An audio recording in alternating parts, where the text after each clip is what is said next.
तो दोस्तों आज भी खेसारी लाल यादव लाइव आने वाले हैं और हो सकता है बहुत बड़ी बवाल क्योंकि कल ही खेसारी लाल यादव बोल दिया था कि मैं कल फिर एक बार लाइव आऊंगा और बहुत सारी पोल खोलना बाकी है आज। नमस्कार दोस्तों, मैं हूं अनिश राजपूत, आप देख रहे हैं अनिश राजपूत ऑफिशियल। आज के इस वीडियो में हम इसी के बारे में बात करने वाले हैं।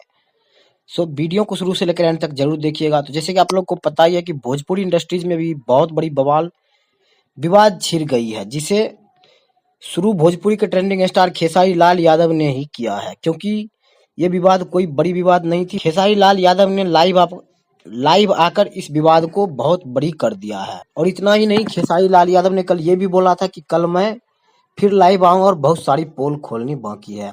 तो विशाल सिंह ने उसको गरियाया भी था और विशाल सिंह ये भी बोल रहे हैं कि लाइव आने दो, उसके बाद मैं विवाद ही खत्म कर देता हूँ। तो आप लोग को पता ही होगा कि पवन सिंह ने ये भी कह दिया था कि बाबू विवाद करो लेकिन फैमिली तक मत जाओ, लेकिन खेसारी लाल यादव ने उसको नकारते हुए पवन सिंह के फैमिली तक पहुंच गया है।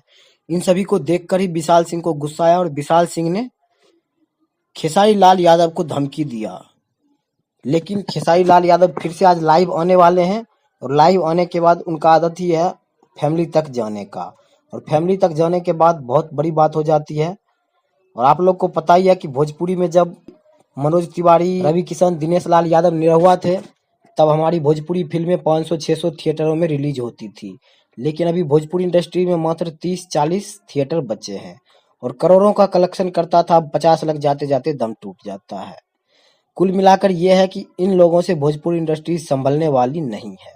पूरी तरह से तहस नहस करके रख दिया है भोजपुरी इंडस्ट्रीज को। मैं इसके बारे में ज्यादा क्या बोलूं, बोलने वाला तो बहुत था, लेकिन वीडियो को यहीं पे एंड करते हैं। जैसे कोई अपडेट आता है तो मैं अपने इस चैनल के माध्यम से आप सभी को अपडेट जरूर दूंगा, और खेसारी लाल यादव लाइव आता है तो मैं आप सभी को जल्दी ही अपडेट देता हूँ। मिलते हैं किसी अगले अपडेट के साथ, तब तक के लिए बाय।